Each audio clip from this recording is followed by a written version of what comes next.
వేదిక పైనున్న పెద్దలందరికీ,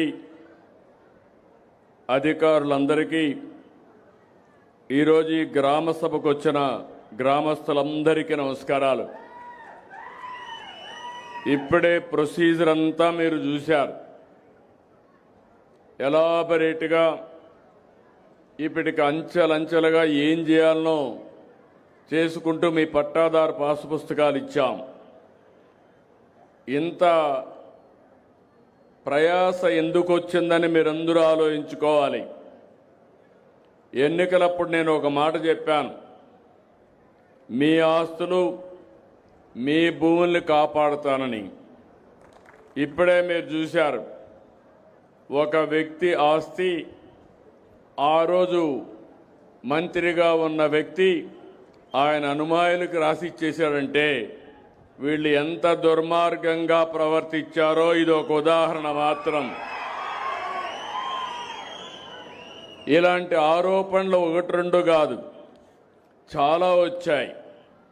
అనేక కారణాల వల్లగా మీరు ఒకసారి చూస్తే 3,40,00,000 ఎకరాలుంటే ఇందులో 1,95,000 ఎకరాలు 22A కింద పెట్టేశారు. అదే క్రోర్సే 1.95 crores. మొత్తం కలిసి 3,40,00,000 ఎకరాలు రాష్ట్రంలో ఉండే భూమి అంతా. దీంట్లో 22A కింద ఎస్టేట్ భూమనో, గవర్నమెంట్ భూమనో, ఇనాం భూమనో వేరియస్ పెట్టి 1,95,00,000 ఎకరాలు పెట్టారు. ఇంకో పక్క గవర్నమెంట్ ల్యాండ్ దీంట్లో చూస్తే 98 లక్షలు ఉంది. ఇంకా పోను 97 లక్షల ఎకరాలు దగ్గర ప్రైవేటు భూములు ఎక్కడికక్కడ ఇష్టానుసారంగా చేసే పరిస్థితికి వచ్చారు. ఇవన్నీ నేను ముఖ్యమంత్రి కాకమునుపు వచ్చినప్పుడు మీరు చూశాను. ఆనాటి పరిస్థితులన్నీ అధ్యయనం చేస్తే చాలా దుర్మార్గంగా చేశారు. ఆ రోజు చేసినప్పుడు మామూలు వ్యవహారం కాదు. ఆ రోజు వీళ్ళు చేసింది ఒక ల్యాండ్ టైటిలింగ్ యాక్ట్ అని తీసుకొచ్చారు. ల్యాండ్ టైటిలింగ్ యాక్ట్ తీసుకొచ్చి అందులో వీళ్ళ సొంత అధికారులను పెట్టుకొని ఎంఆర్ఓ ఉండడు, కలెక్టర్ ఉండడు, దీనిపైన మీరు అప్పీలు కూడా పోవడానికి వీలు లేదు. కడాన మీ భూమి మీ చేతుల్లో లేకపోయినా, మీకు లేకపోయినా అడిగే దిక్కు లేకుండా చేస్తే ఇదే జిల్లాలో పాండ్యం నియోజకవర్గంలో నేను చాలా బాధపడి పట్టాదారు పాసు పుస్తకాన్ని కాల్చి ల్యాండ్ టైటిలింగ్ యాక్ట్ రద్దు చేస్తానని ఆ రోజు మీ అందరికీ హామీ ఇచ్చాను. ఆ చట్టాన్నే కాల్చాను. గవర్నమెంట్ వస్తానే నేను మొట్టమొదటిసారిగా ఆ ల్యాండ్ టైటిలింగ్ యాక్ట్ని రద్దు చేశాను. రెండో విషయం మీరు గుర్తుపెట్టుకోవాలి, భూమి మీది మీ నాన్న ఇచ్చాడు, మీ పూర్వీకులు ఇచ్చారు, లేకుంటే కష్టపడి భూమి మీరు కొనుక్కున్నారు. ఆ భూమి మీద ఆ పట్టాదారు పాసు పుస్తకాలు వీళ్ళ ఫోటో వేసుకున్నారు. అంటే భూమి మీది వీళ్ళ ముఖం మీరు చూడాల నిద్ర లేస్తానే. ఇది ఎక్కడ న్యాయమో నాకు అర్థం కాలేదు. ఇది ఒక పెద్ద ఫోటోల పిచ్చ. ఆ ఫోటోల పిచ్చితో మీ జీవితాలతో ఆడుకునే పరిస్థితికి వచ్చారు. మూడో విషయం మామూలు కాదు, మీ భూమి చుట్టుపక్కల సర్వే నెంబర్లు వేయాలంటే మామూలు రాళ్ళు వేయాలి. ఆ రాళ్ల పైన మంచి గెలాక్సీ గ్రెనైట్ తీసుకొచ్చి ఆనాటి పాలకుడు ఫోటో వేసుకున్నారు, బొమ్మ వేశారు. అంటే ఎంత డబ్బులంటే 750 కోట్లు దానికి ఖర్చు పెట్టే పరిస్థితికి వచ్చారు. ఇంకో పక్క మీరు ఒకసారి చూస్తే ఇదే విధంగా రాజకీయ నాయకులు ఇంటర్ఫేర్ అయ్యి మీ భూమి నాకు ఇస్తావా చౌకగా అని అడిగేవాళ్ళు. ఇవ్వకపోతే అది 22A అని పెట్టేశారు కంప్యూటర్లో. అంతవరకు నీ సొంత భూమి ఆ రోజు నుంచి అది గవర్నమెంట్ భూమి అయిపోయింది. అంటే నువ్వు చేసిన తప్పేంటి? నీ భూమి చౌకగా అడిగితే మీరు ఇవ్వనన్న నేపానికి ఆ భూమి వాళ్ళ గవర్నమెంట్లో పెట్టారు. ఇప్పుడే మిత్రుడు చెప్పినట్టు ఇంకో పక్క బెదిరించారు. బెదిరించి మీ ఆధీనంలో ఉండే భూమిని వాళ్ళ అనుమాయులకు రాయిచ్చేశారు.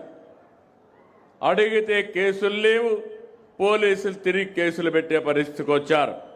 నేను వస్తానే ఎక్కడికి పోయినా కట్టలుగా దర్జీలు వచ్చేటివి.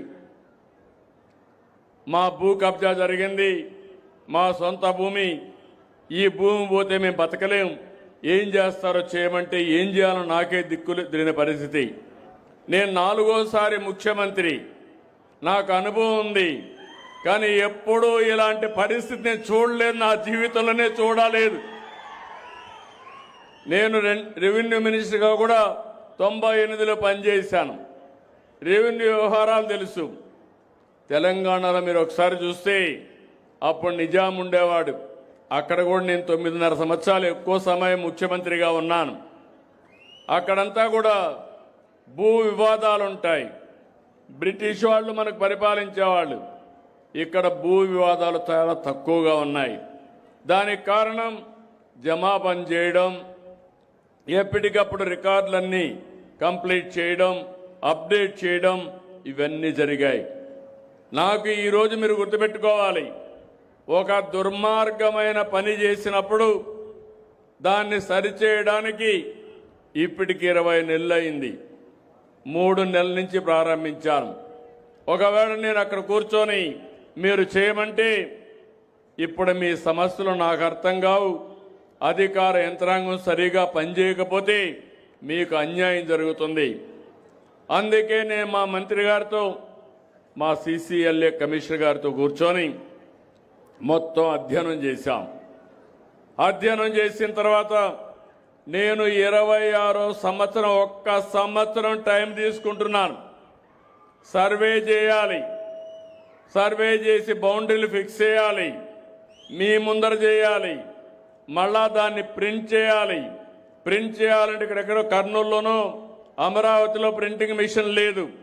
కరెన్సీ నోట్లు ఎట్టయితే ప్రింట్ చేస్తారో అదేవిధంగా దీనికి సెక్యూరిటీ ఫీచర్స్ పెట్టి రాబోయే రోజుల్లో ఎవ్వడు కూడా మీ రికార్డు తారుమారు చేయకుండా పక్కాగా పట్టా ఇవ్వాలని నిర్ణయం చేశాను.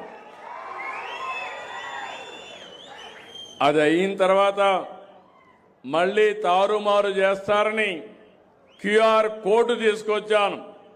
నువ్వు ఇక్కడ కూర్చున్నావు, నీ భూమి నీ పేరుతో ఉందా లేదా ఇక్కడ నుంచి చెక్ చేసుకోవడానికి నీ ఫోన్లోనే చెక్ చేసుకోవచ్చు. మీ ఫోన్లో QR కోడ్ కొడితే అది చూపిస్తే ఆటోమేటిక్గా ఉండే రికార్డు వస్తాయి. రికార్డులో ఎక్కడే సెంట్రల్ ఆఫీస్లో ఉండే రికార్డు క్లౌడ్లో ఉంటుంది, అది వస్తుంది. దానివల్ల ఎవ్వరు కూడా మీ రికార్డు తారుమారు చేస్తే మీకు తెలిసిపోతుంది. ఇంకొక స్టెప్కు పోయాను, బ్యాక్ ఎండ్. అక్కడుండే కంప్యూటర్లో పోయినసారి జరిగింది, రాజకీయ కారణాల వల్ల వ్యక్తిగత ప్రయోజనాల కోసం మీ ఆస్తిని వాళ్ళ ఆస్తిగా రాసేసుకోవడం, మీ ఆస్తిని గవర్నమెంట్ ఆస్తిగా మార్చేయడం, ఇవన్నీ జరిగాయి. అడిగితే బ్యాక్ రికార్డు కూడా లేదు. ఎప్పుడైనా ఒక నిర్ణయం చేస్తే దానికి డాక్యుమెంటరీ ఎవిడెన్స్ ఉంటుంది, లింక్ డాక్యుమెంట్స్ ఉంటాయి. ఈరోజు మీరు మాట్లాడారు, మేము మా పూర్వీకుల నుంచి లింక్ డాక్యుమెంట్స్ ఉన్నాయని.